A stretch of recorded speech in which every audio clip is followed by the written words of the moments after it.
À chaque génération, un podcast est créé. C'est accompagné des colocataires de la Maison sur le Pod que Stéphanie et Bruno partagent avec vous leur visionnement de Buffy the Vampire Slayer. Ce balado est une présentation de la Maison sur le Pod et est pour un public averti, car tu pourras entendre des mots comme... C'est mou, là, un jaune. Bienvenue à Buffy contre le Pod.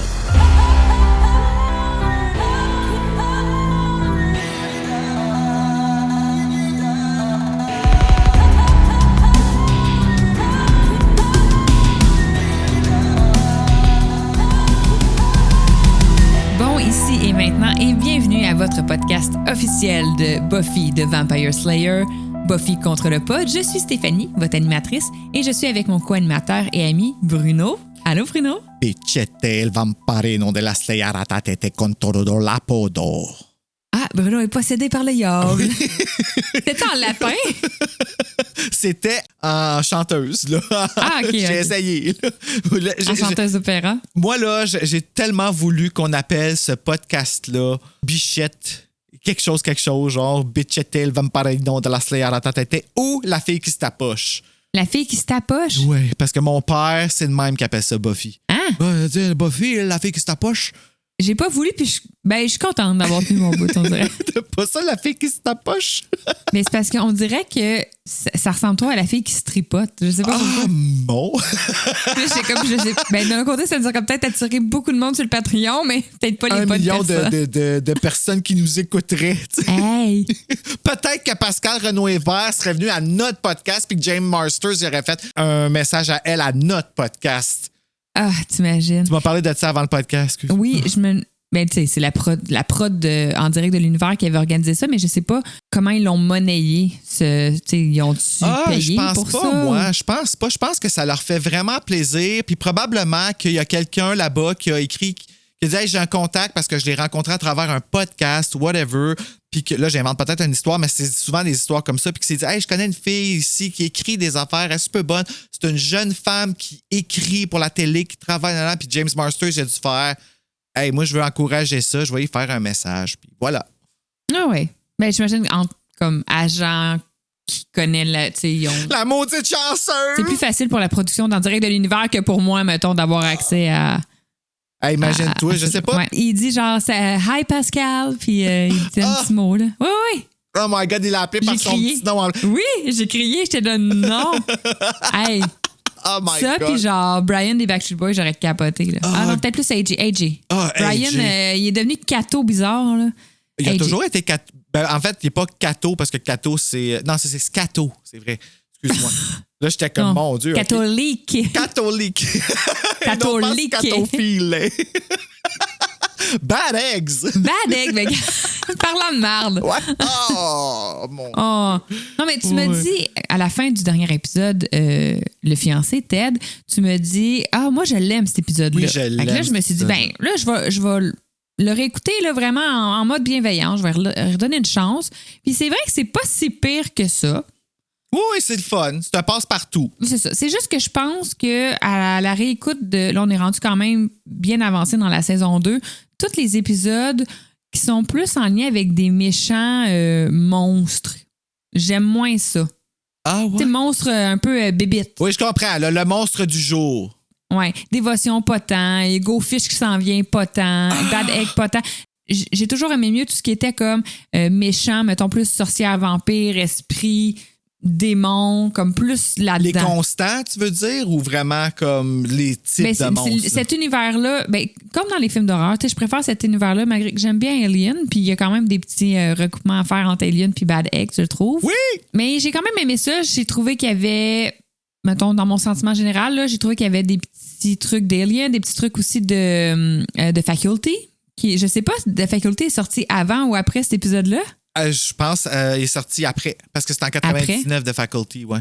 Okay. Ben, c'est quand même quelque chose, là, l'école. Oui, mais au tout complet. ça est repris. En fait, c'est ça. Tout ça vient quasiment de X-Files. Je pense que dans ce temps-là, ils s'échangeaient des écritures, des choses comme ça dans les. Tu sais, on se rappelle que Final Destination était supposé être un épisode de X-Files. Hein? Ah ouais? Ouais. Fait que tu sais, c'est entre writers dans ces compagnie-là. Tout le monde couche avec tout le monde. Ben, c'est un peu ça, tu sais. C'est tous les mêmes monstres qui sont vus, mais dans des univers différents. Puis dans Buffy, oui. ça a été ça ici, leur version de Invasion of the Body Snatchers. Exactement. Qui arrive exactement. à Sunnydale, tu sais. Puis en même temps, moi, ce que j'aime, en fait, c'est le sous-texte sexuel. Ah oui. C'est sexuel dans cet épisode-là. Puis, comme je sais pas si tu te rappelles, mais tu sais, en plus, on parlait là, dans la dernière fois que j'avais un VHS qui sautait. Oui, oui, oui. Puis que chez Matchum, j'avais pu le voir. Je fais un lien avec dans le temps où est-ce qu'on regardait des films porno sur super écran embrouillé le soir. Puis ça, c'était... Mais mon Dieu, je sais même, c'était-tu des films porno ou c'était plus un peu à la bleue nuit? Parce que... Ah non, c'était les lundis soirs. En plus, sur Indigo, c'était les films gays. Ah, OK. Fait que là, il y avait 2 caquettes qui jouaient à l'épée embrouillées que tu voyais des fois. Puis là, tu pouvais entendre parce que tu pouvais entendre parfaitement. Ah ouais. Et ça suffisait. C'était mon éveil sexuel. Et cet épisode-ci, moi, j'étais au secondaire 2 là, quand que ça a joué. Là. J'avais pas d'amis de gars autour de moi. Une éjaculation nocturne, j'avais appris à Télépirate, c'était quoi? Et Dieu merci, parce que je pensais que j'avais le sida avant ça. Mais ouais. Tu comprends-tu? Ah, Hey! barnac! Puis ça a tout normalisé, que tout ça était normal, parce que c'était expliqué. Et les Attends, mais il parle d'éjaculation nocturne dans... Non, je l'ai appris à Télépirate avant, Ah, c'était ok, quoi? ok, Mais ok. tu sais, ça te dit mon niveau d'éducation, comment... On m'a pas expliqué c'était quoi à l'école, moi, que dans la nuit... mais mettons, il y a tellement d'informations dans ce que tu viens Oui, de dire. je sais. Qu'est-ce qui se passe pour que ton éjaculation nocturne te fasse peur, que tu comprennes pas c'est quoi, puis que tu penses peut-être que tu es malade ou que ça, je comprends. Mais le sida, à quel point, genre, ça allait pas bien au niveau de l'information, là? Et voilà, ça n'allait pas bien au niveau de l'information. Les gays, ça équivalait sida. Je faisais des Ouais. rêves gays. Ah, OK. C'est plus Je comprenais OK. pas pourquoi. Ouais, mais comprends. j'étais jeune. Là, quand ça a commencé, ces histoires-là, là, j'étais en année. Tu sais, l'année là, fatidique avec Ouais. The Bad Professor. Ouais. J'étais constamment invalidé. Puis je dis pas que mes parents n'étaient pas ouverts à en parler là, de ces affaires-là. C'est juste que comment t'expliques que ça t'arrête une honte qui te suit puis tout ça. Puis j'avais pas d'amis de gars parce que j'étais gay. On comprend ça. C'est pas tous les gays, je le sais, mais je suis pas mal sûr que tous les gays de 41 ans en 2025 d'aujourd'hui comprennent qu'en 1994, quand ces choses-là t'arrivaient, puis que t'avais juste des amis de filles qui comprenaient t'en pas parlais c'était pas au quoi. déjeuner le matin. Hey, maman, je rêvais à 2 gars, puis il y a de quoi qui est venu dans mes bobettes. Tu parlais pas de ça, là. Puis quand c'était en fait que je faisais un rêve érotique, puis des fois c'était même pas érotique, c'était juste une proximité avec un une homme intimité. dans mon rêve, ben, ça me faisait, tu sais, j'étais jeune et j'avais les hormones dans le plafond, je me Ben oui, réveillais dans la nuit. Ça arrivait, mais à cause que c'était gay, puis que moi, la seule éducation que j'avais chez nous, c'était si tu reviens gay chez nous, Il y a de la joie, bonjour les hirondelles. Ouais. puis si t'es gay, Il y a de la joie dans le ciel par-dessus le toit. t'as le sida. C'était ça. C'était comme ça que ça fonctionnait. Là, moi, dans ma tête... Gay sida, c'était aussi dans les médias, là, que c'était quand même propagé, là. C'était tout. Fait que là, moi, dans ma tête, là, c'était un jour, tu vas apprendre que t'as le sida. Puis là, ben, c'était sexuel, ça, parce que ça arrivait, une éjaculation, ça arrive dans le pénis. Fait que moi, pour moi, c'était une maladie sexuelle. Le temps que je ne savais pas, c'était quoi, jusqu'à ce que je vois Christian Bégin en parler à Télépirate, puis que j'ai fait... Ah! Christian Bégin en a parlé à Oui, et Télépirate. Dieu merci. Ah oui, Télépirate, là, ça a été... Je savais pas qu'il y avait un petit volet éducation sexuelle. Ben, il le fallait. Non, mais je savais pas qu'il y avait ça dans Télépirate. J'ai Ben, pas en fait, souvenir de il ça. parlait, dans Télépirate, il y avait toujours des capsules. Puis juste avant les capsules, à tous les épisodes, les 3 animateurs, Guy Jodoin, Christian Bégin et Élise Marquis, avaient des capsules qui nous parlaient, soit qui nous présentaient un livre. C'est là que j'avais appris L'ennemi public numéro 2, que j'ai commencé à lire des livres avant Frisson, à cause d'Élise Marquis. Puis à un moment donné, Tu parlais des livres de Jocelyne Robert, la sexologue? Non, c'est Christian Bégin qui avait vraiment... Il était assis sur un tabouret avec ses cheveux détachés. C'était mon héros, là. Il m'a appris que j'avais pas le sida. Tu comprends-tu? À mon âge, quand j'étais jeune, c'était je t'en parle, j'ai des émotions. Là. Le fait que je sache que j'étais pas... Ouais. Tu sais, que... Puis il disait... Là, puis il a parlé aussi des érections spontanées. Parce que cette année-là, moi, j'ai eu une expérience là, d'aller en avant, bander... Puis ma prof, je dis pas qu'elle savait, mais Elle me renvoyait pas m'asseoir, puis le monde riait, là. Tu sais, là, c'était... Oh! J'ai mal. Fait que là, fait que c'est ça. Puis il a parlé des érections spontanées comme quoi que c'était pas mal, puis que ça pouvait arriver à cause d'une vibration dans le métro, puis que c'était, tu sais, là, vraiment pas chaimant. Donc, merci, Christian Bégin. J'aimerais ça retrouver cette capsule-là. Ça doit être à quelque part sur Internet, mais je me rappelle que c'est ça les mots qu'il utilisait. Éjaculation nocturne et érection spontanée. Tabarnak, du gros contenu sexu. Ouais. Mais oui, mais c'était pas... Mais non, mais nécessaire. Ah, c'était nécessaire, vraiment. Là, ça... Hey. J'ai le sida! Mais voyons, qu'est-ce qui te fait croire que t'as le sida, bon sang?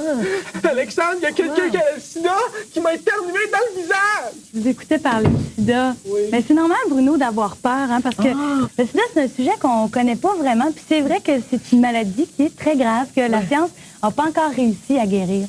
Puis, comme je t'ai dit, Bad Eggs... Ben, faisons un lien.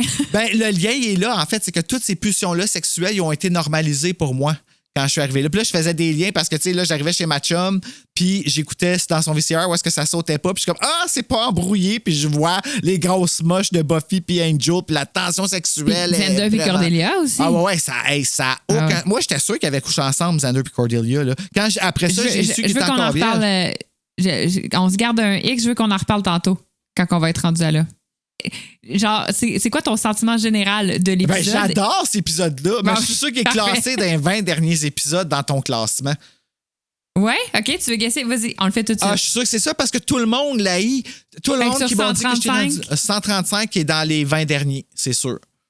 Alors, tu veux le résultat? Ouais. Alors, je vous dis, c'est toujours le classement. Selon le magazine Paste, Life, Music, Film and Culture, alors c'était les Every Episode Ranked et sur 135, il est classé 135. Le dernier? Le dernier épisode. Le pire épisode de toutes les 7 saisons de Buffy, selon eux, c'est ça. Et je ne suis pas d'accord. Non, moi non plus, je suis pas d'accord. Je le mettrais pas dans le top 10, mais pas le dernier. Je suis pas d'accord. Alors. Ben, c'est un passe-partout. Moi, c'est ça que j'aime de cet épisode-là. Je pourrais l'écouter avec Serge, puis il serait comme, OK, I get it. Oui, exactement. On arrive vraiment, là, tu sais, parce que là, Angel, il en reste plus long, là. Le bon Angel, il en reste plus long. Fait que là, ça monte. Xander puis Cordelia, ça monte. Buffy et Angel, ça monte. On arrive pas mal, là, au plateau, là, qui va arriver, là, au début de l'épisode de Surprise. On arrive pas mal à leur pic, là, au niveau de leur arc amoureux. Donc, non, c'est un épisode intéressant. Comme je te dis, j'ai pas détesté, c'est pas dans mon préféré, mais je trouve pas que ça mérite le 135 sur le 135, par exemple. Mais tu sais, il y a bien des affaires, tu sais, c'est du remplissage beaucoup. Les Gorsh Brothers, ils reviennent dans un autre épisode dans saison 3. Est-ce qu'ils sont importants? En tout cas, je sais pas. Tout ça, c'est comme du remplissage. Ça, j'en conviens. Oui, c'est un épisode tampon, ça, c'est sûr. Puis, tu sais, d'où elle vient, cette grosse bébête-là, c'est pas trop clair. Puis, il y a comme deux méchants, là. Tu sais, il y a comme les deux frères vampires, la grosse bébite. Mais rien de plus menaçant que ça, là. Tu sais, là, c'était comme. Puis Buffy, des fois, elle est smart, des fois, elle l'est pas. Moi, son affaire du bozo, j'étais comme, ça, c'était fake, ça. Ça m'a fait décrocher parce que la joke est ordinaire, mettons. Tu sais, je trouve que ça fitait pas Buffy. Buffy aurait pas dit ça, là. Mais à part de ça, je veux dire, c'est chaud. La seule qui semble ne pas avoir d'hormones, c'est Willow, dans cet épisode-là, avec Oz. Mais elle commence, elle est en retard ses autres. Elle commence la course. D'ailleurs, on revoit Oz qu'on n'a pas vu depuis un petit bout. Depuis qui s'est fait tirer depuis dans What's le bras. My Line? Ouais, exact. J'avais un congé à Sunnydale, fait qu'il fallait qu'il remplisse ça, là, tu sais. Il fallait qu'il nous montre que Buffy et Angel développaient des émotions sexuelles l'un envers l'autre aussi et que c'était pas quelque chose qu'ils pouvaient éviter. Tu sais, c'est fort, mais ça. On est vraiment dans la cour parce que là, ils ont failli se perdre dans What's My Line. Puis là, après ça, ils nous ont placé 2 épisodes où on les voit, là, tu sais, qui se rapprochent vraiment parce qu'il faut qu'ils nous expliquent qu'est-ce qui va mener à le fait qu'ils vont avoir une relation sexuelle à la fin de Surprise, qui est l'épisode 13. Là, on est à l'épisode 12. Donc, tu sais, Angel a failli mourir épisode 10. Donc, épisode 11, épisode 12, on les rapproche. Épisode 11, on le voit très, très, très, très peu, mais on les voit quand même un peu Bon, on les dans voit l'intimité. intimes, c'est ça, exactement. Oui. On les voit émotionnellement en train de Épisode parler 12, de... encore, c'est chaud, chaud, chaud. Épisode 13, tout le long de l'épisode, c'est des aimants, ils sont plus capables. Donc là, c'est pour ça qu'ils nous les montrent comme ça, mais c'est que tout ce qui entoure l'épisode au niveau du méchant, en fait, il y a 2 méchants de l'épisode. C'est discutable pour savoir si est-ce que c'est le pire épisode. Je pense pas. Ça serait quoi le pire épisode? Je le sais pas, par exemple. Moi, Pangs, j'ai pas trippé. Lequel, excuse? Pangs, dans la saison 4, quand Xander, il pogne la syphilis, Buffy, tu sais, il y a des Premières Nations qui viennent tirer la maison à Giles. Oui, c'est pas bon, ça. Ben, c'était juste... j'ai pas compris, c'était juste pour amener Angel dans un épisode de Buffy, mais... Ouais. Non, t'as raison. Ah, puis il y a clairement des choses dans la saison 7 aussi là, qui doivent être assez moyennes. Hey, écoute, moi, là, hier, j'ai tombé en état de choc. Hey, excuse-moi, mais Double Meat Palace, là, c'est pas un bon épisode, là. Oui, j'ai eu beaucoup de plaisir. Là. Le vampire qui trouve que Buffy a pu. Ouais. Il veut même pas se battre avec parce qu'elle s'engraisse. Ça, là, c'est... pauvre Buffy. Excusez. Bon, alors, si on veut bien commencer cet épisode-là, il faut aller au bloc 2. Donc, Bruno, je t'envoie au bloc 2. Régis. Alors, Stéphanie, je t'annonce que dans le guide des monstres, j'ai même pas trouvé le monstre en question. Le gros téléfiche? Je sais pas dans quoi qui est classé, puis ils sont en ordre, fait que je fais les sections, puis je cherche, puis je le vois pas. Je peux te dire que l'épisode de Bad Eggs a été diffusé le 12 janvier, donc on revenait des vacances de Noël et on se gâtait avec beaucoup de sexualité. Puis les 2 frères, t'es as-tu? Je vais regarder ça après, comme ça au moins j'aurai un petit quelque chose à dire de plus. Un épisode écrit en français, c'est quoi? œuf surprise. œuf surprise, ouais, c'est ça. Écrit par Marty Noxon, réalisé par David Greenwalt, mettant en vedette Kristen Sutherland, Jeremy Ratchford, James Sparks, Danny Strong, Rick Zeef, Eric Whitmore et Brie McCarran. Oh, ça, c'était vraiment le fun. The shopping sequence were... OK, c'est le fun, ça.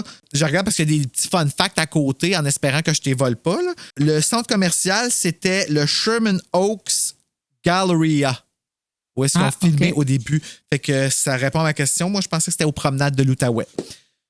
Donc, c'est pas aux promenades Saint-Bruno. Non, c'est promenade Saint-Bruno, ça existe? Moi, c'était ça. Oui, promenade Saint-Bruno à Saint-Bruno de Mottarville. Mon Dieu Seigneur, tu viens de me perdre à Mottarville. Saint-Bruno, à Saint-Bruno.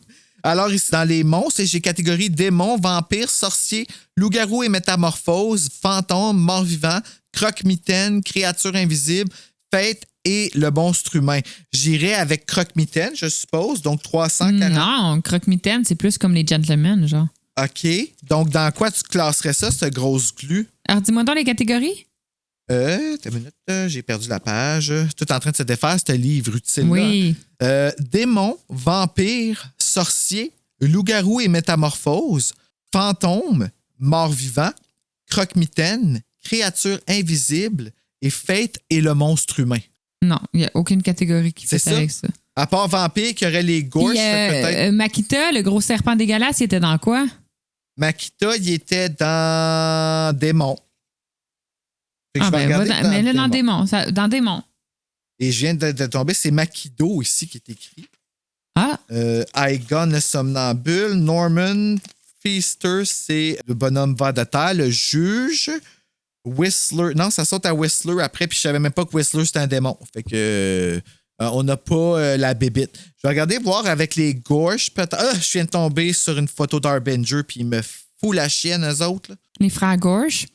D'ailleurs, j'en profite pour glisser un petit fun fact. Là. Dans le fond, c'est le premier épisode où on introduit les Gorge Brothers, Lyle et Tector. Tector ne va pas survivre à l'épisode, vous allez le voir plus loin. Mais Lyle, lui, survit et revient dans l'épisode Homecoming. Oui, avec Buffy et Cordelia pour essayer de les tuer parce qu'il justement, il veut venger la mort de son frère. Exactement. Alors que son frère n'a pas été tué par Buffy, on va le voir dans l'épisode. Non, mais tu sais, ils ont vraiment une... ils n'ont même pas les Gorge Brothers non plus. Je l'ai passé dans la... Ben, tu sais, ils parlent des vampires, mais tu sais, je suis déjà avec... attends, Spike. OK. Mon Dieu Seigneur. Parce qu'ils sont vraiment là en... OK, le maître, Darla, Jessie en vampire. OK, il y a une page pour Jessie en vampire. Saint-Valérien. Gorsh! Je les ai. Lyle, Candy et Tector Gorsh. Candy, c'est... Candy, c'est la blonde de Lyle dans Homecoming. OK, fait qu'elle a pris son nom de famille. Ils se sont mariés. Oui, avec son beau frou-frou. Mais on me dit pas vraiment rien sur eux autres. Lyle est trouillard. Il fuit la tueuse plutôt que de l'affronter. Avant de devenir vampire, les frères ont massacré toute la population d'un village du Mexique. Oui. En 1886. Et ils n'étaient pas encore vampires quand ils ont fait ça. Hein? Mon Dieu. Giles dit ils sont responsables du massacre d'un village mexicain en 1886. Et là, je me rappelle plus qui dit comme c'est le méchant vampire. Puis il dit non, mais ils n'étaient pas encore vampires quand ils ont fait ça. Et là. Donc, comme le veut la tradition, des humains mauvais, méchants, psychotiques, psychopathes, quand tu les rends vampires, ça fait d'eux encore des personnes encore pires. Là. Oui, parce qu'il y avait déjà pas d'âme, puis là, ils ont encore plus pas d'âme. Exactement. Dans mes fun facts, j'avais aussi que c'est la première fois qu'on parle du fait que les vampires seraient stériles. En fait, quand on parle d'avenir, d'avoir des enfants, Buffy et Angel lui dit que lui, il ne peut pas avoir d'enfants. Ce qui vient contredire un peu ce qui va arriver dans la série Angel. On se rappelle l'épisode 9 de la 3e saison, le Lullaby, où Angel aurait enfanté, aurait mis quelqu'un enceinte. Donc, c'est Darla, si je me trompe pas. Oui, exactement. Enceinte, Darla. Puis elle aussi, là. Comme, qu'est-ce qui se passe, là? Comment ça être enceinte? C'est ça. Donc, mais dans Buffy, les vampires sont stériles. Dans Angel, il faudrait mettre une capote. Sinon, il y a quand même quelque chose d'intéressant.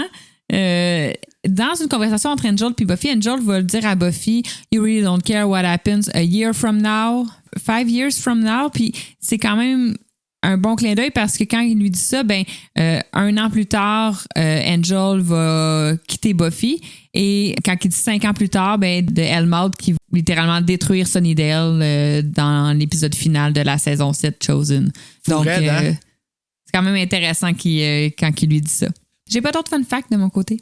Moi, j'ai même pas d'informations. Fait que tu vois, même le livre s'est pas intéressé à Bezoar. C'est le pire épisode selon Paste Magazine. Paste. Ouais, c'est bizarre, hein, selon la pâte. Ce pire épisode-là, allons le voir au Pas à Pas au Bloc 3. J'y sais!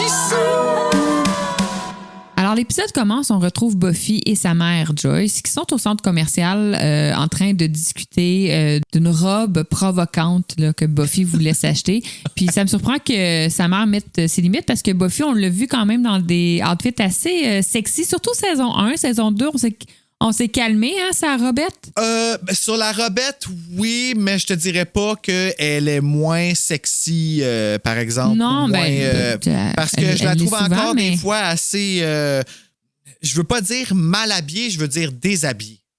OK, je comprends. Dans le fond, il est presque 17h, donc Joyce demande à Buffy d'aller récupérer sa robe chez la couturière pendant qu'elle va chercher autre chose, puis qu'ils vont se rejoindre au food court, pardon, pour manger. Donc, Buffy quitte et elle prend l'escalier roulant. Puis dans l'escalier roulant, sur le côté, c'est comme un miroir. Puis dans le fond, c'est quand même intéressant comme ça. Elle voit un dude avec une fille, elle les croise, mais quand elle regarde dans le miroir, elle voit seulement la fille. Donc, elle comprend que le gars est un vampire. Super intéressant comme, oui, c'était cool, comme prise de vue. Comment ça qu'elle est la seule qui a vu ça? Là, ça reste à voir. C'est parce qu'elle a l'œil, je comprends. Ouais, peu importe. Donc, elle suit le couple, les retrouve aux arcades. Donc, Les arcades fermées, hein? Oui, ils sont seuls aux arcades. Puis, dans le fond, elle passe un peu comme pour une blonde jalouse. Parce que elle dit je te pogne avec une fille. Puis là, au début, la fille pense que c'est comme juste une fille jalouse. Mais quand elle se retourne, elle voit Lyle qui est transformé en vampire et fuit. Donc, elle vient de se faire sauver le cul, là, solide. Là. Vraiment.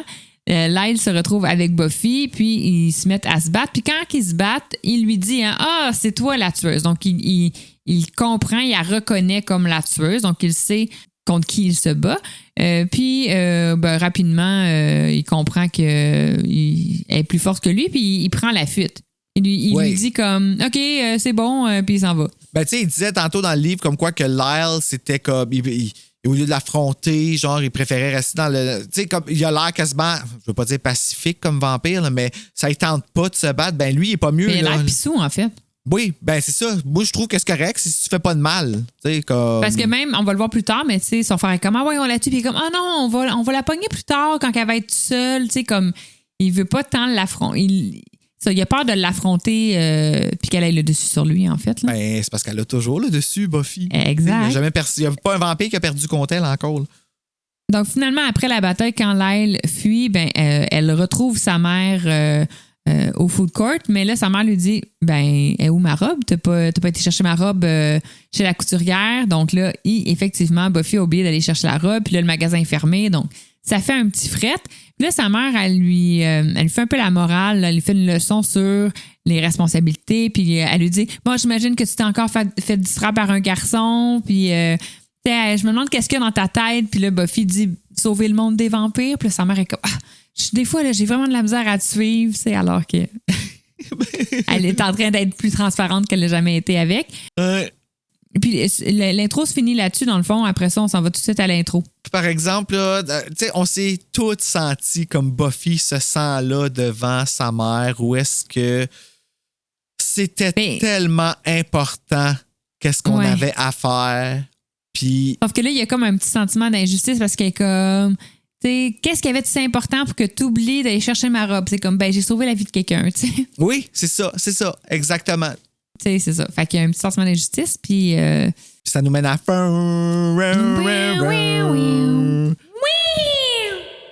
Le lendemain... Elle fait pas fort parce qu'elle veut pas réveiller Albert. Exactement, mon petit dard.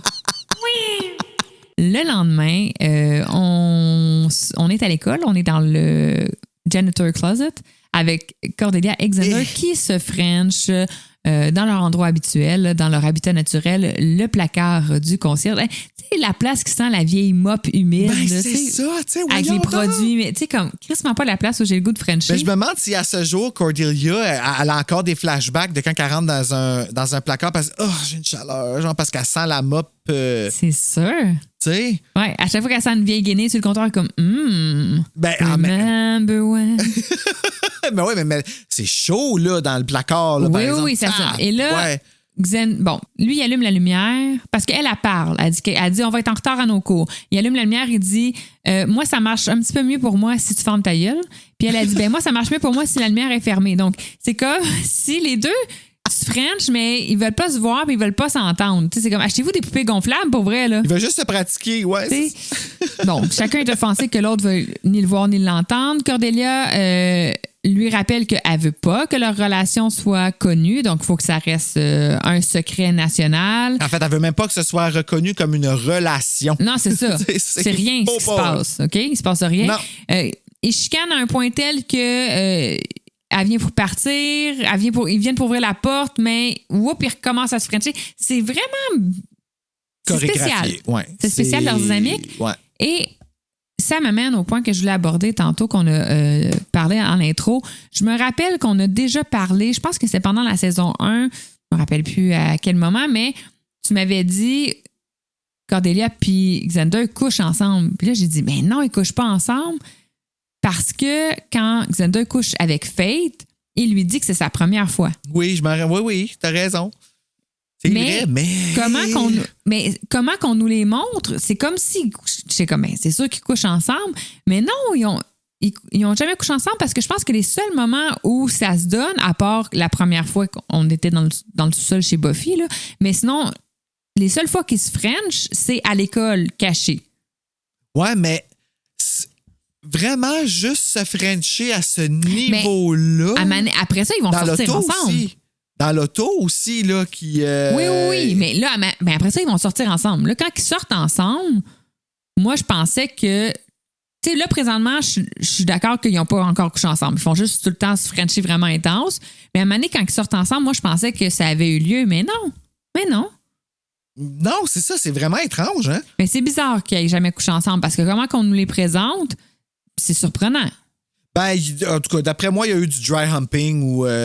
c'est sûr qu'il y a eu... Du touche-pipi? Ouais. Bon, j'imagine. C'est ça, en fait, que l'épisode nous dit. L'épisode nous dit qu'on arrive... on a tous arrivé à cet âge-là, fille ou gars, où est-ce que... Puis on a toute honte de ça, là, où est-ce que notre sexualité bestiale était plus forte que nous?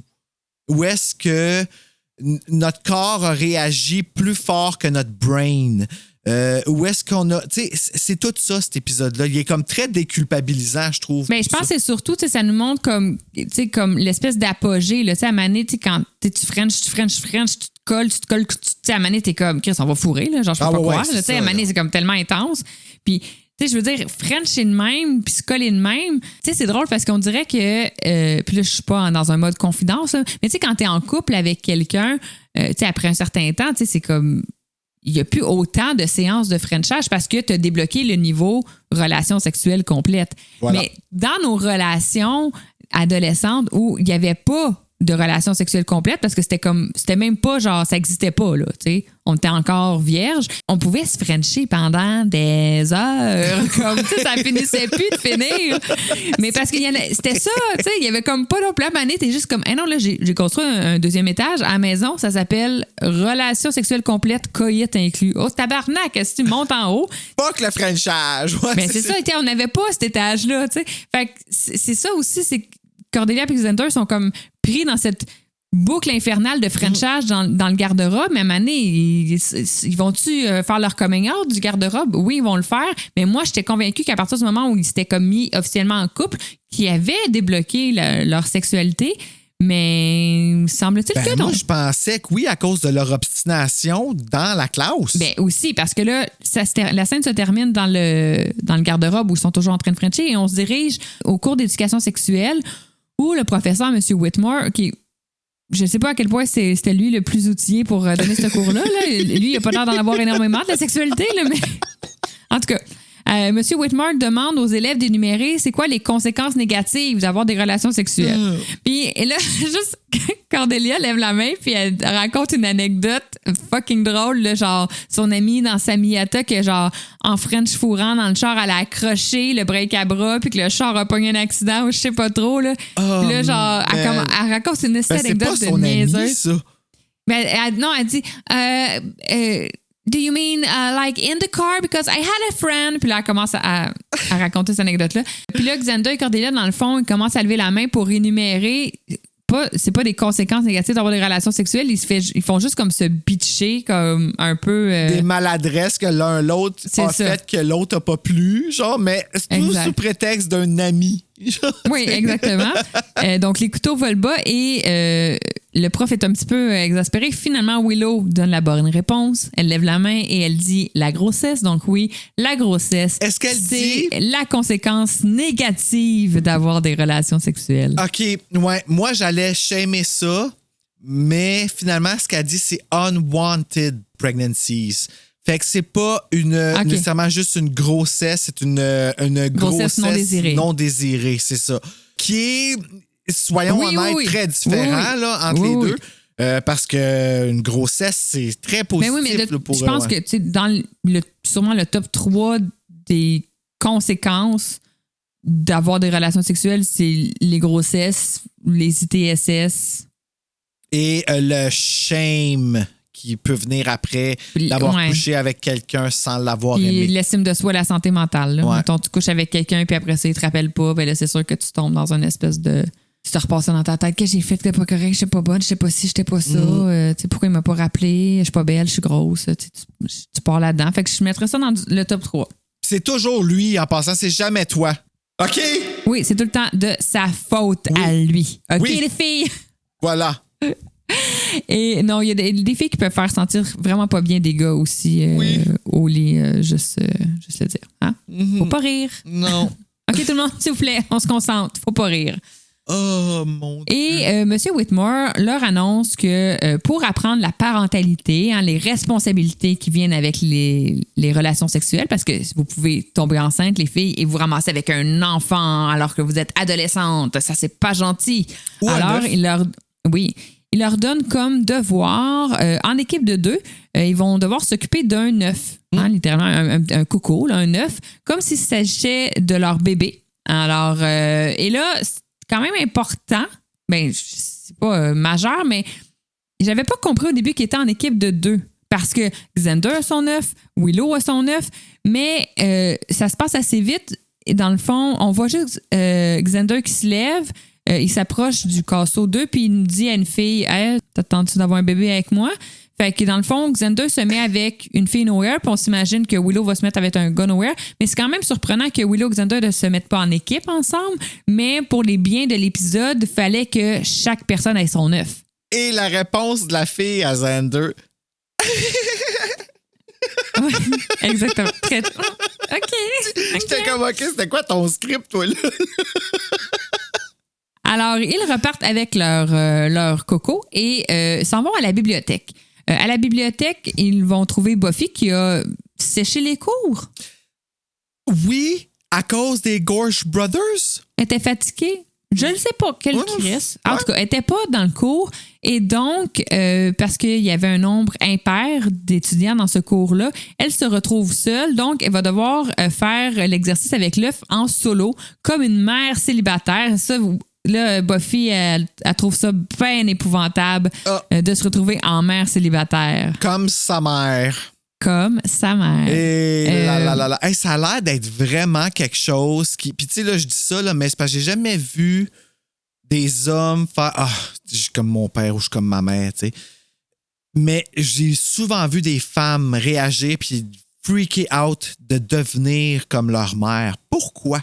Ben, peut-être parce que notre première... Quand t'es une jeune fille, ta mère, c'est comme ta première compétition un peu... Tu sais... Moi, j'ai des très syndrome d'Oedipe. Moi, quand j'étais petite, j'avais dit à ma mère, c'est terrible, là, j'étais très, très petite, j'avais dit, puis quand tu vas mourir, moi, je vais marier papa. Puis elle était comme, non, c'est pas comme ça que ça marche. Oh mon Dieu, Puis... c'est donc un chien, c'était. Ouais, elle était comme, puis quand je vais mourir, tu vas être vraiment vieille toi aussi, là. Fait que. Mais il y a ça chez les petites filles, hein. Et, être amoureuse, on s'entend, là, t'as 3 ans, là, mais tu sais, vouloir se marier avec son père.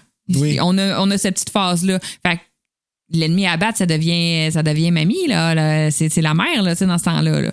Fait que peut-être que ça vient de là, mais tu sais, moi, je l'ai aussi, là, en moi. Là, des fois, je dis des affaires, tu sais, surtout, là, des fois, je dis des affaires, puis je suis comme, mon Dieu, j'ai 58 ans. Tu sais, des espèces de phrases de comme, tu sais, mettons, ils vantent fort. Dehors, je suis comme, mon Dieu, qu'ils vantent. Là, mon chum est comme, tabarnak, genre. Salut, Stéphanie, 58 ans. Tu sais, des commentaires de ça, moi, que j'ai... genre, ouais, là, t'es comme ta mère. Oh, mon Dieu, tu fais pas ça tant je vais pis, dire c'est des vrai. phrases comme, tu sais, des expressions, puis mon chum va dire comme, ah, tu ressembles à ta mère. Puis pour certaines choses, c'est pas nécessairement un compliment, dans le sens comme, tu sais... Je veux dire, j'ai pas non plus envie d'avoir les craintes ou les fermetures comme, tu sais, ma mère a peur de prendre le métro seule, mettons, là, tu sais, je n'ai pas envie de ressembler à une madame qui a peur de prendre le métro, là, ou qui a peur d'être à Montréal tout seul. Mais tu sais, il y a plein de choses que moi, je suis fière de ressembler à ma mère, sa personnalité, de son tempérament. Ma mère, elle se laisse pas marcher ses pieds. Ma mère, elle intervient quand elle voit quelque chose. Elle est outspoken, elle a pas peur de dire ce qu'elle pense. Des fois... un peu trop, tu sais, au restaurant, là, quand le serveur fait comme ça à votre goût, tu sais, même si tu as trouvé l'assiette moyen, absolument, tu fais comme, oui, c'était très bon, merci, puis tu fermes ta gueule, ma mère, elle va le dire. C'était très ordinaire. Puis, il y a un côté de moi, genre, comme, qui est comme, oh mon Dieu, que je suis mal. D'un côté, je suis comme, Chris, c'était pas bon, esti. Elle fait bien de le dire, tabarnak, tu sais. Fait que, C'est pas lui qui l'a cuisiné, au moins. C'est ça. Fait que je suis fière de ressembler à ma mère. Après ça, je suis pas emballée de ressembler de plus en plus à une madame de 58 ans. C'est plus ça, mon Moi, problème. tu ressembles pas à une madame de 58 ans, ne t'en fais pas. Des fois dans mes commentaires. Là. Ah ouais, ben ça, nos parents déteignent sur nous, c'est sûr. C'est sûr, Ben oui. Puis on le voit avec nos comportements, avec notre progéniture. Moi, j'en ai pas de progéniture, j'ai Bella.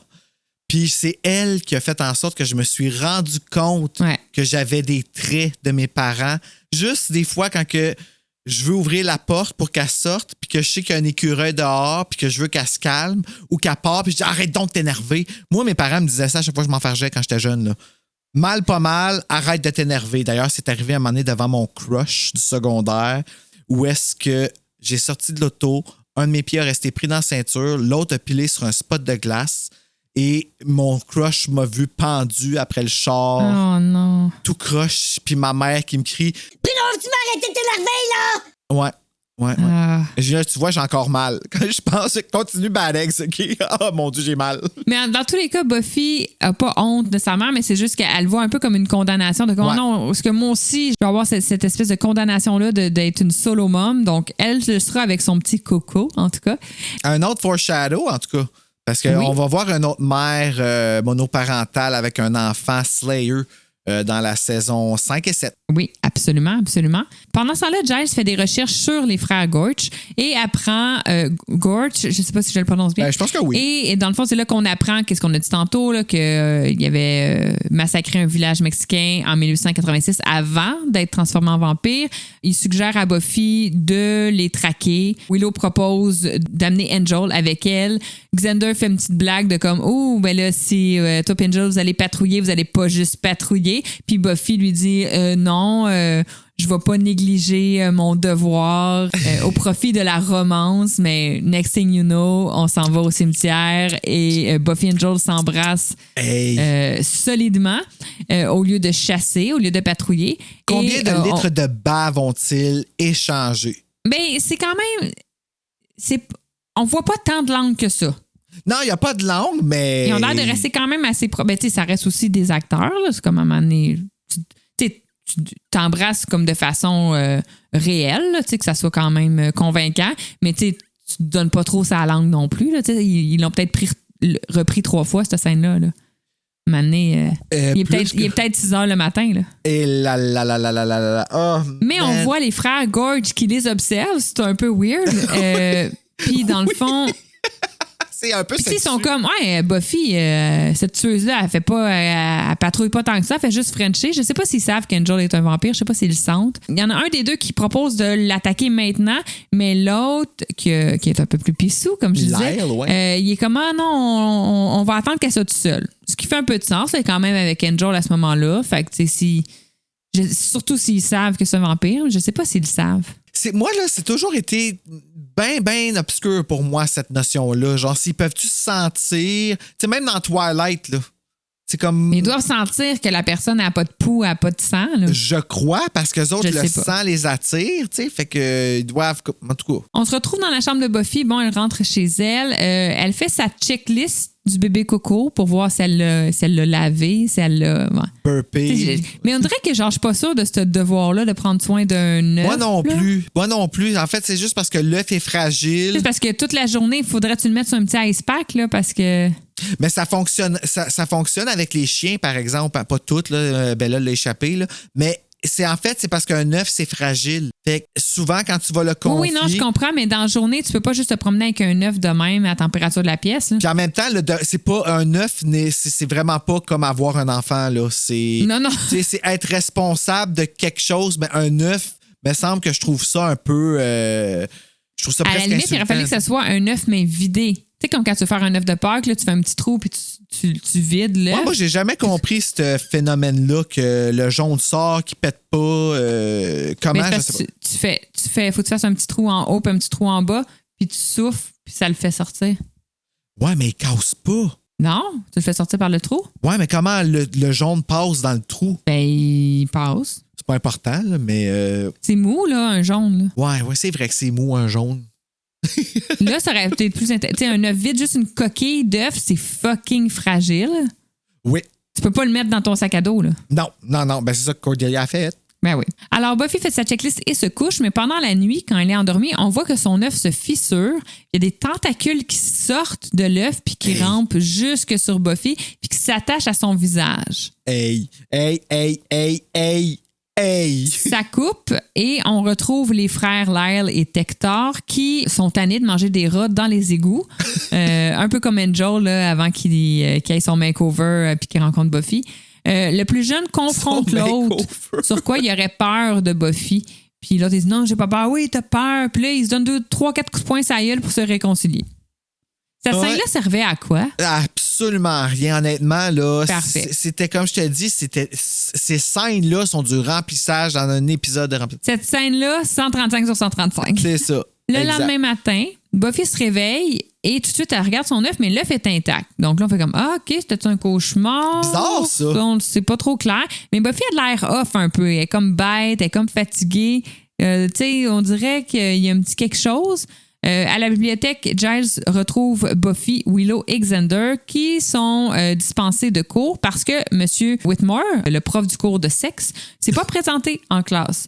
Buffy et Willow sont fatigués, sont assises dans les marches. Xander lance son œuf en l'air sans précaution. Tout le monde était comme un peu inquiet, mais il fait tomber à terre puis il se casse pas. Donc là, tout le monde est comme « Ah, pourquoi ton œuf se casse pas? » Puis là, il révèle qu'il l'a fait cuire, dans le fond. Il l'a transformé en œuf cuit dur. C'était quand même intelligent de sa part pour être sûr que ça fuck pas. Puis à noter aussi que Giles a fait le saut. Oui. De peur que l'œuf se casse. Oui. Cordelia arrive, leur annonce que M. Whitmore serait disparu ou même mort, selon elle. Puis elle fait comprendre à Xander que puisque M. Whitmore est disparu, ben, qu'il devrait le chercher, qu'il devrait regarder dans les closettes. Donc là, Xander comprend leur mot code pour aller frencher. Donc, il quitte pour aller frencher. Et Buffy confirme qu'elle va aller patrouiller ce soir avec Angel. Ah, ils sont tellement obvious, là. J'en reviens pas que Willow ait pas vu ça avant. Vraiment, elle dit, vous les trouvez pas weird? Vous les trouvez pas un peu extra weird? Mais à ce moment-là, est-ce que Willow est déjà possédée? On sait pas. Ah, c'est vrai. Mais il se rappelle après, non? Non, il se rappelle pas, c'est vrai. On se retrouve au cimetière encore. Angel et Buffy s'embrassent encore au lieu de patrouiller. Ça devient chaud, j'ai écrit. Ils se mettent à parler d'avenir, donc d'avoir des enfants. Angel lui dit qu'il ne peut pas avoir d'enfants, que les vampires sont stériles. On en a parlé tantôt. Buffy lui répond que ça ne change rien à ses sentiments, que de toute façon, elle ne voit que lui dans son avenir. Ils sont vraiment intenses. Ils sont très amoureux. Là. J'ai écrit « Buffy aime tellement Angel que ça fait mal ». Oui, ça fait mal surtout quand tu sais qu'est-ce qui s'en vient. Oh man, God, je l'ai écouté, hein. J'ai déjà écouté l'épisode. Je l'ai pas noté encore. Je suis pas prêt à le réécouter, mais ça fait mal. Ça fait mal. Pendant ce temps-là, à l'école, on a le gardien de sécurité qui s'en va au sous-sol puis qui découvre un méga trou dans le mur en regardant à l'intérieur et les frapper et pousser à l'intérieur par le fameux M. Whitmore, le prof de sexe. Qui tient une grosse pioche. Hey, je l'avais même pas reconnu. M. Whitmore? Ouais, ça te dit à quel point je care pas pour M. Whitmore. Là. Dans le fond, c'est comme un des premiers qui s'est fait posséder, sûrement. Ouais. Ah, parce que c'est lui qui avait les œufs. On retourne chez Buffy. Elle entre chez elle comme d'habitude en revenant de patrouiller, mais quand elle rentre par sa fenêtre, elle surprend son œuf en train de bouger. Elle s'approche et là, il y a la créature que j'ai appelée qui éclot de l'œuf puis qui lui saute au visage avant de s'échapper sous le lit. La créature, ça ressemble un peu, pour ceux qui ont écouté les Aliens, qu'est-ce qui sort de l'œuf des Aliens là, comme pour pondre? C'est le Face Eater. Exactement, merci. Hey, si ça rentre, c'est juste que c'est mauve. Puis, oui, lui, il est un peu mauve, oui. Moi, ma question, c'est quoi le processus de cette bébite-là? Qu'est-ce qu'elle a fait, la bébite, là, dans la nuit à Buffy? Comment voulais-tu la reproduire? Elle voulais-tu... Ben, j'ai l'impression qu'elle a essayé de la posséder puis qu'elle a peut-être pas été capable. Est-ce que ça a rapport avec le fait qu'elle soit la tueuse? Je le sais pas. Ouais, je sais pas, mais ça a fait ça pour... En tout cas, c'est... Ouais. Ah ouais, c'est vrai, OK, j'avais pas pensé. C'est ce qui fait aussi des faiblesses de cet épisode-là. Ouais. Il nous manque des bouts. Elle utilise un fer à repasser comme miroir pour regarder autour, mais ne voit rien. Elle finit par prendre des ciseaux, une méchante grosse paire de ciseaux, puis elle attend que la créature réapparaisse. Puis quand la créature grimpe derrière elle, puis elle fait juste comme un peu sauter sur l'épaule de Buffy, Buffy la pogne puis la fait vraiment juste la poignarder, dans le fond, avec la grosse paire de ciseaux. Avec le bruit. Comme tape, Vraiment. ouais. Puis là, on voit, c'est vraiment, tu sais, c'est pas du très, très bon effet spéciaux. Là. Ça a l'air d'être comme une semi-marionnette en glu, là. C'est pas Oui, super. mais quand elle court, par exemple, tu y penses. Oui, Moi, je me rappelle d'avoir essayé de capturer un lépisme dans mon salon un moment donné, puis de l'avoir disparaître en dessous d'un couch et ressurgir en dessous d'un autre. Ouais. Tout de suite, elle appelle Willow, parce que Willow aussi, elle a un œuf, pour la prévenir, mais Willow est comme, ah non, mon œuf est correct, il est pas, tout est beau. Elle est comme, ah, t'es sûr? Oui, oui. Puis là, même que je pense que l'idée que c'est peut-être un piège des frères Gorch et... Qui ferait du sens, là. C'est juste Oui, que là, qui tout se ferait du tient, sens. là, ouais. Willow raccroche et qu'est-ce qu'on voit? On voit que l'œuf de Willow a éclos. Oui! Donc, on comprend que Willow De la glu mauve. est peut-être pas elle-même de bord. C'est pas trop clair encore, là. Joyce entre dans la chambre de Buffy, sûrement alertée par tout le bruit qu'il y a eu. Buffy est habillée, hein, elle revenait de dehors. Donc, Joyce est comme, quoi? Où est-ce que tu t'en allais à cette heure-là? Et la punit, elle lui dit, plus d'activités extrascolaires, t'as plus le droit de sortir, c'est école, bibliothèque ou maison, puis that's it, puis c'est moi qui vais te porter puis te chercher. Et Donc, heureusement, oups. bibliothèque, hein? Oui. Tu sais, ça, je pense que le fait Oui. que tout se passe à la bibliothèque, c'était pour cet épisode-là. Exact. Fait qu'il est important. Le lendemain à l'école, Buffy questionne Cordelia au sujet de son œuf aussi, mais Cordelia aussi lui assure que tout est OK au niveau de son œuf. Puis ensuite, on voit Xander qui est en train d'écailler son œuf pour le manger parce qu'il y a une petite fringale puis il fait, bon, ben, coudonc, je vais sacrifier mon enfant. Et Ben oui, oui. quand il vient pour le manger, c'est comme, ben, c'est genre une espèce de, je sais même pas comment le dire, là, c'est pas un œuf, là, Ben, c'est comme c'est une un cadavre de bébite bouillie. Ouais, c'est ça, il a fait bouillir la bébite dans le fond. Buffy, bon, elle, au début, elle se dit, avant que ça arrive, elle se disait que c'était vraiment sûrement un piège des frères cowboys, là. En marchant, on voit dans le bas du dos de Willow qu'elle a comme la créature qui est accrochée à sa colonne vertébrale. C'est pas clair, là, Ouais, parce qu'il y a comme un branchée, espace là. entre la fin de son chandail et ses culottes. On voit qu'elle a quelque chose dans le bas du dos, en tout cas. Puis là, Cordelia aussi a noté qu'elle a un sac en nounours. Oui, hey, j'en avais un, moi, un toutou léopard. Hey, c'est assez cute, par exemple. Ma soeur avait le dauphin, ouais. Un dauphin. Elle a comme un sac à dos toutou, oui, effectivement. Puis là, dans le fond, Xander, sa bébite bouillie, il décide d'aller au labo de sciences pour la disséquer. Pour Ouais, un une peu petite comprendre. autopsie de l'épisme mauve. Exactement. Donc, dans le labo de sciences, il y a Xander, Willow, Cordelia et Buffy qui discutent de disséquer la créature. Willow se porte volontaire et à ce moment-là, on voit que il y a une créature dans le sac ourson de Cordelia puis la créature sort ces espèces d'antennes. Oui, Donc, on des comprend deux que petits Cordelia yeux. aussi est possédée. Et on le comprend assez vite parce que Cordelia frappe Buffy avec une barre puis Willow assomme Xander avec un microscope. Hey, Ça a se l'air passe vite, là. Sacre. Tu te demandes, ben, c'est juste parce que leurs gardes sont complètement baissés. Tu sais, tu te demandes toujours comment Buffy a pu se faire avoir par Cordelia, tu sais. Mais c'est justement Mais parce qu'elle Cordelia s'attend- était quand même fidèle à elle-même, là, tu sais. Ben elle oui, elle elle a va pas partir d'honte. à l'autre. Ah, c'est beau tes cheveux, ou je sais pas trop. Oui, non, elle dit... Tu sais, ça paraît, elle demande si ça c'est paraît vrais pas qu'ils cheveux. sont, Ouais. qu'ils sont possédés. Non, c'est ça. Après avoir assommé Xander et Willow, ils les enferment dans un placard, Sur une musique d'armée. prennent des outils, des pioches, des pelles et descendent au sous-sol. Joyce arrive à la bibliothèque pour chercher Buffy. Elle lui avait dit de l'attendre à la fin des cours. Oh là là. Mais Buffy n'est pas là. Donc, elle ventile avec Giles au sujet de Buffy, puis aussi des enfants en général, comme Oui. quoi c'est difficile, puis les responsabilités, puis ils n'écoutent pas, puis tout ça. Puis Giles a de l'air vraiment normal. J'aurais pas cru qu'il était déjà possédé, mais il prend une bébite, puis quand Joyce est comme tournée, il dit comme « Ah, c'est quoi ce bruit-là? » Puis quand elle se retourne, il met la bébite dans le dos, puis il y a Hey. juste Joyce qui fait comme « Ah! » en se pitchant à terre.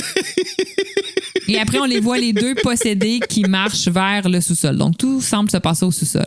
Ah, mais ça me fait rire, moi, cette scène-là. Oui. Oh, man. On retrouve Buffy et Xander qui se réveillent dans le garde-robe. Il y a 2 petits œufs à côté d'eux, donc on comprend que les œufs ont été mis pour que les œufs éclosent et qu'ils les possèdent. Donc, ils détruisent les œufs. Ils vont à la bibliothèque pour chercher Giles. Ils découvrent, ils comprennent qu'il est contrôlé par une créature parce qu'ils voient un...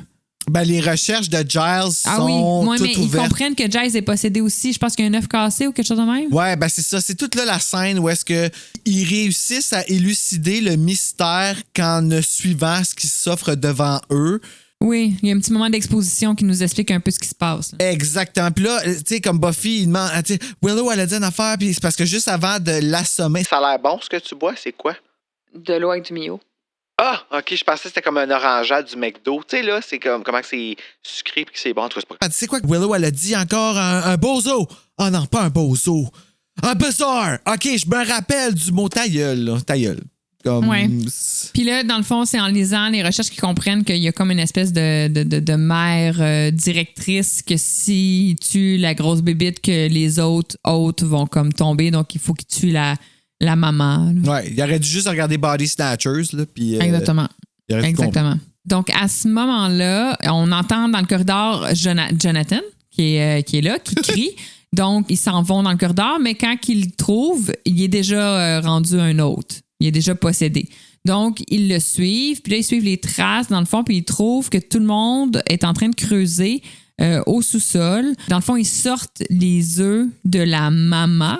Je l'ai appelé comme ça. C'est dégueulasse. Puis c'est comme un énorme jellyfish comme qui sort un peu du sol, puis le monde pioche un peu pour la dépogner du sol. Je sais pas comment qu'elle s'est ramassée là. Non, c'est ça, moi, tout, je l'ai écrit. C'est comme... Elle vient d'où, la maman Bozo, là?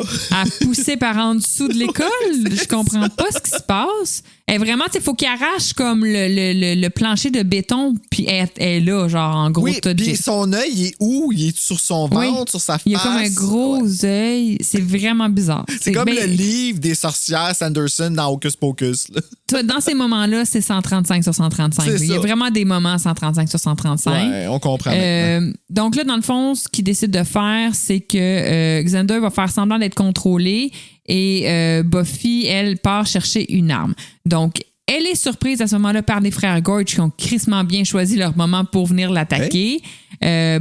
Elle les affronte. Elle entraîne Lyle avec elle dans le nid. Donc, il retombe un peu dans l'espèce de tunnel qui avait été creusé. Là où on est en train de défaire le béton. Là. Oui, exactement. Le fait qu'ils sont en train de se battre, ça attire l'attention de Willow qui ordonne leur exécution. Donc, je ne sais pas si Willow était le bras droit de maman, mais elle semblait avoir un peu de power shift. Ouais, je sais pas trop. Ouais. Donc, elle leur donne leur exécution. Donc, tout le monde se met à attaquer Buffy et Lyle. Donc là, Buffy et Lyle, qui est un des frères vampires, se mettent à se battre. Donc là, ils sont comme un peu... Ça, c'était quand même intéressant qu'ils se mettent comme un peu en équipe contre toutes les infectés, infestés. Mais faut pas les tuer, c'est ça l'affaire, c'est que les deux ils ont pas le même combat mortel, fait que là... Oui, c'est ça. Ouais, moi j'étais comme, hey, de coup il en tue, lui là, comme... Pendant ce temps-là, Xander suit Cordelia et un autre garçon dans un tunnel. Il finit par assommer le garçon contre le mur. Cordelia essaie de frapper Xander, puis elle réussit à le frapper. Puis après ça, Xander, lui, la frappe. C'est un peu malaisant comme scène. Ouais, mais c'est parce qu'il l'a frappé sur sa bosse. Mais parce qu'il y a sucker punch. Ouais. C'est ça qui est un peu intense. En tout cas, Tector arrive, le deuxième frère. Pourquoi le deuxième frère arrive autant après? J'ai pas trop compris ça non plus. En tout cas, le deuxième frère arrive, puis il est comme... il tombe un peu dans le... Où est-ce que la grosse bébête elle est, puis il tombe dans le trou, puis il se fait comme manger par la mère, dans le fond, la comment maman ça, bébête. lui, il se fait manger? C'est pas clair. Il tombe, puis c'est comme si le plancher, dans le fond, il était comme un trou, là, fait qu'il tombe comme dans le trou du plancher, puis sur la mère, puis il semble se faire manger par la mère. Ouais. On pense que c'est ça qui arrive, ou c'est ça, où il est mort dans la glu, là, je sais pas. C'est un peu weird, ouais. Le frère survivant accuse Buffy de la mort de son frère, il la jette à terre. Joyce arrive à ce moment-là et elle a quasiment tué Buffy avec une pioche. Hey. Buffy a réussi à esquiver, mais est attirée par la mère. Dans le fond, la mère, elle a comme des tentacules qui pognent les jambes de Buffy puis qui la tirent et Buffy disparaît sous le plancher de béton avec le gros jellyfish maman. Ben, chance, on la voit prendre la pioche juste avant qu'elle tombe. Oui. On comprend, il y a comme des bruits un peu de grosses bébites. En tout cas, on comprend que Buffy réussit à tuer la mère créature, la reine mère, parce que tous les travailleurs, tous les gens qui étaient possédés s'effondrent au sol. Donc, Ça, c'est un classique. Là, quand tu tues la reine des abeilles, bien, toutes les autres abeilles meurent. Là. Buffy ressort du plancher de béton couverte de... C'est comme le sang de la bébite qui est comme un espèce de petit mauve, bleu mauve. Ouais, ben ça va avec le comme gaz. Comme un mur en arrière, là. quasiment. Ouais, c'est ça. Et le vampire survivant la regarde puis il dit juste « All right, it's over ». Puis il s'enfuit comme au début de l'épisode. Ouais. Donc, il est toujours en vie et il s'enfuit. On se retrouve comme à l'extérieur de l'école, tous les élèves, professeurs qui étaient comme possédés par la bébite, je sais pas comment l'appeler. La mère Gore, la mère Bézard. Ils sont comme un peu confus, ils se rappellent pas trop ce qui se passait, qu'est-ce qu'on faisait dans le sol. Et là, Giles dit à tout le monde « Ah, c'était une fuite de gaz, rentrez chez vous. » Mais lui non plus, il se rappelle pas parce qu'il dit à Xander qu'est-ce qui s'est passé. Puis Xander lui dit « Continue à dire que c'est une fuite de gaz, c'est une bonne version, puis je vais te raconter ce qui s'est vraiment passé demain. » Ouais, c'est ça, mec, t'es dormi, puis qu'on va tous s'en être remis, là. Buffy retrouve sa mère qui est furieuse parce qu'elle dit « T'étais supposée être à la bibliothèque puis t'étais pas là. » Elle est comme « Ouais, mais j'étais au gym. » Puis elle est comme « Non, t'étais supposée être à la bibliothèque. Donc, en conséquence, t'es puni puis tu vas falloir que tu restes dans ta chambre. T'as plus le droit de sortir. » Elle lâche pas le morceau, hein? Elle lâche pas. Ça aurait été fait qu'elle se rappelle pas de la punition aussi. Ben, tu sais, qu'à un moment donné, qu'elle lâche prise dans la mesure où est-ce que Dieu, merci, t'es correct, puis que, tu sais, là, elle peut être juste partie à la salle de bain, mais là, Giles, il a dit qu'il l'avait pas vu, fait que ça, ouais. Et comme scène finale, parce que Buffy est en punition dans sa chambre, qu'elle n'a plus le droit de sortir de sa chambre, on voit Buffy en train d'embrasser Angel penchée par sa fenêtre et elle lui dit « Ben, je brise aucune règle, je suis dans ma chambre. » Alors, c'est comme ça que finit l'épisode sur un long French passionné entre Buffy et Angel. Et Angel, à part French et Buffy, dans cet épisode-là, il fait pas grand-chose. Non, il y avait un beau travail cette journée-là. David et Boreanaz, c'est la fin. C'est la fin. Bon, ben, t'es-tu prête à aller au bloc 4? Yeah! Nous voilà au bloc 4 de cet épisode que je n'ai pas posté et averti personne. Oh, surprise! C'était pour ça, merci. Voilà, même pas besoin d'avoir d'excuses. Je dirais même pas la vérité.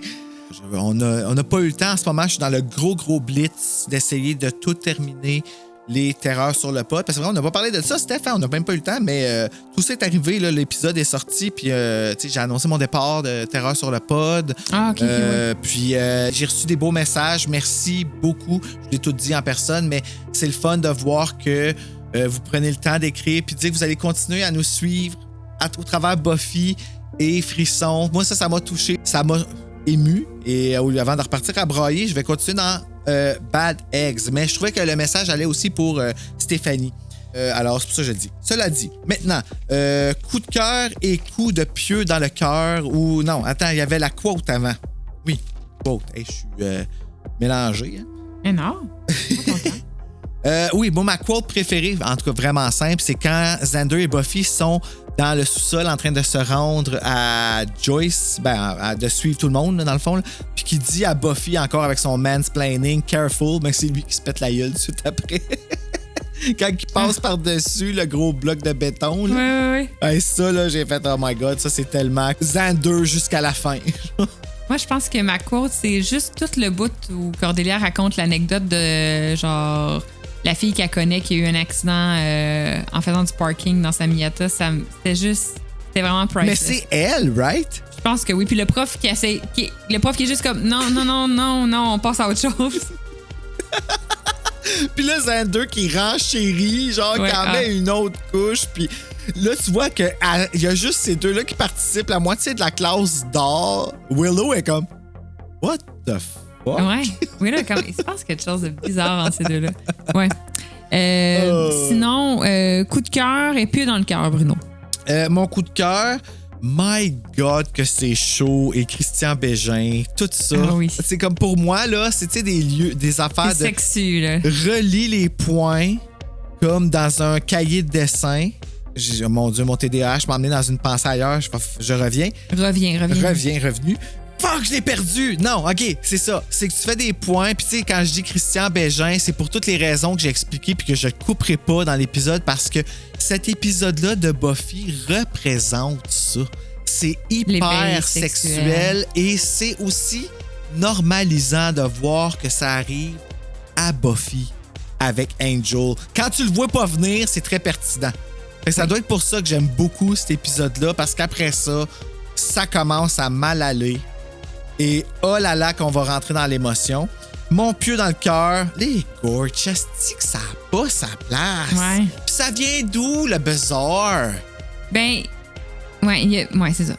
T'as-tu fini, excuse, parce que je veux pas... Non, c'est correct. Ben moi, j'ai une théorie sur qu'est-ce que ça peut être, le buzzer, par exemple. Je peux te l'expliquer après ou tout de suite. Non, vas-y. Je pense que c'est une partie de la bébite avec les tentacules qui sort de la fin du monde. Ah, oui.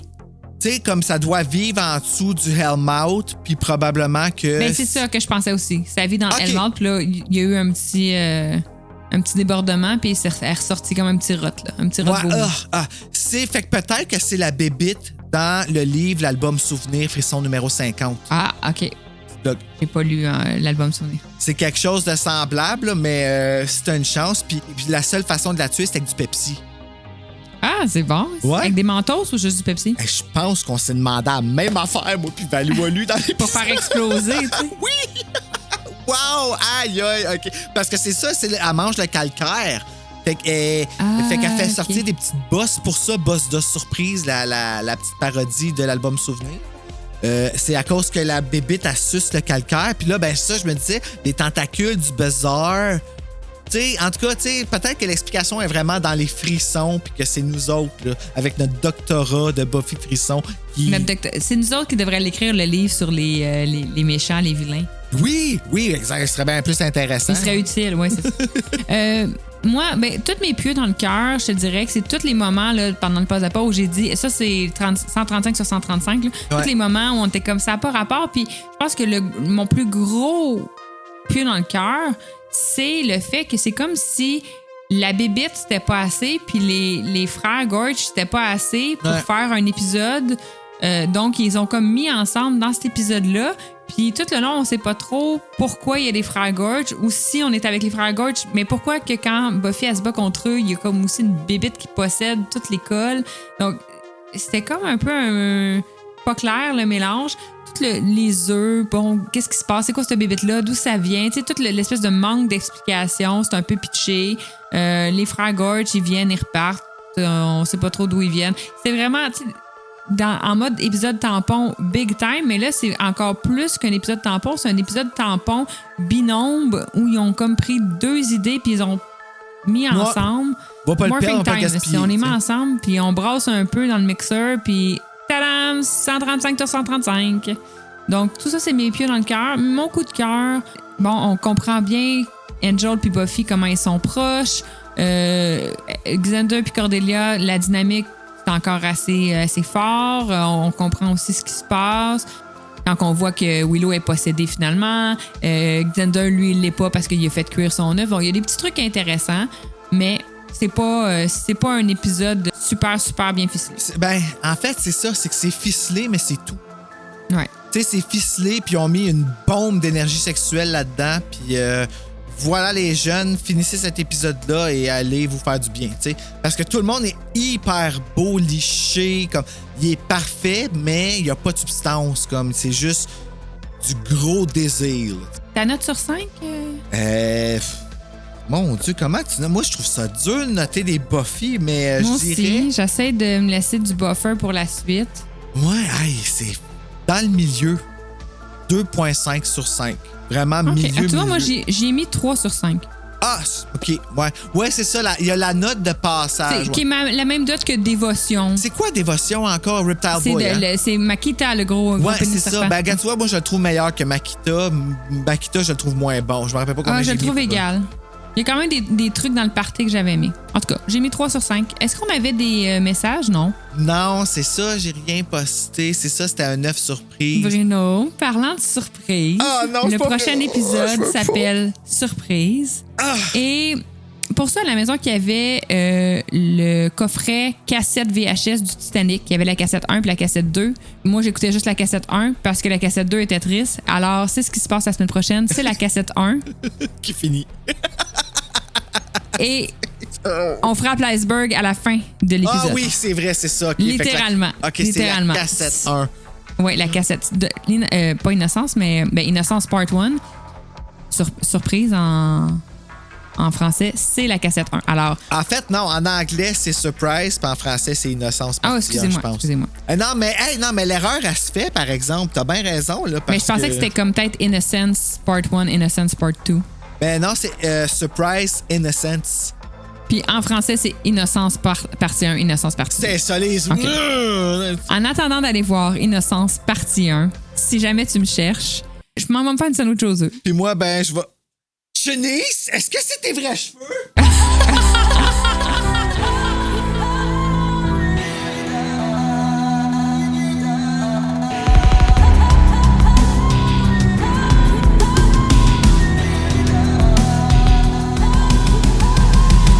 Un, deux, patate poêle maudit cave, enregistrement de Buffy Badass. Allô, cucu, allô, cucu, allô, cucu. Allô, cucu, allô, cucu, allô. Tu m'entends bien, toi? Ouais. Parfait.